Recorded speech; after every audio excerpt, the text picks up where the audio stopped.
ইয়া ওয়ালিয়াল্লাহ, হে আল্লাহর বন্ধু তুমি চুপ করো, তুমি আর কথা বলিও না, এটা আল্লাহর ঘর, সুতরাং আদবকে তুমি রক্ষা করো। এরপরও যদি ওই ব্যক্তি কথা বন্ধ করে না, এরপর ফেরেশতা আবার ডাক দিয়ে বলে উসকুত ইয়া আবদাল্লাহ, হে আল্লাহর বান্দা তুমি চুপ করো, তুমি কথা বলিও না। এরপরও যখন এই ব্যক্তি কথা বলতেই থাকে, তখন ফেরেশতা আবার রাগান্বিত আওয়াজ দিয়ে বলে উসকুত ইয়া আদু আল্লাহ, জোরে বলেন না নাউজুবিল্লাহ। এরপর ফেরেশতা ডাক দিয়ে বলে হে আল্লাহর শত্রু তুমি চুপ করো, চুপ করো, চুপ করো, কথা বলিও না। সুতরাং সে আসছে আল্লাহর বন্ধু হয়ে, আসছিল আল্লাহর বন্ধু হওয়ার জন্য, কিন্তু ফিরে গেল কি হয়? আল্লাহর শত্রু হয়।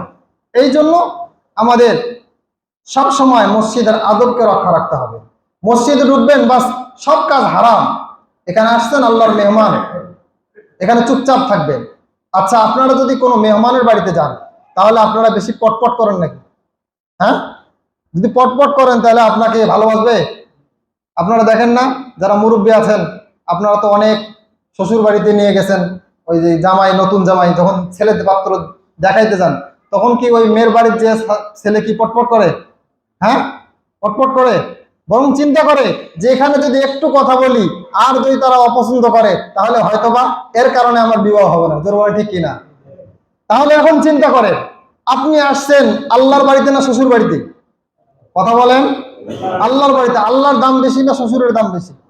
যদি আল্লাহর দাম বেশি হয়, এটা আপনি মেনে নিতে বাধ্য থাকেন, তাহলে আপনাকে এটাও মানতে বাধ্য হবে যে আল্লাহর ঘর মসজিদে আসবেন, বাস জবানটা বন্ধ করে দিবেন, সব দুনিয়ার কাজ হারাম করে দিবেন, আপনার কথা হবে আল্লাহর সঙ্গে, আল্লাহর দরবারে আপনি সিজদা দিবেন, এই সিজদা চলে যাবে আরশ আজিমে, আপনি কথা বলবেন আল্লাহর সঙ্গে, এই সম্পর্কে আর কারোর সঙ্গে কোনো কথা চলবে না।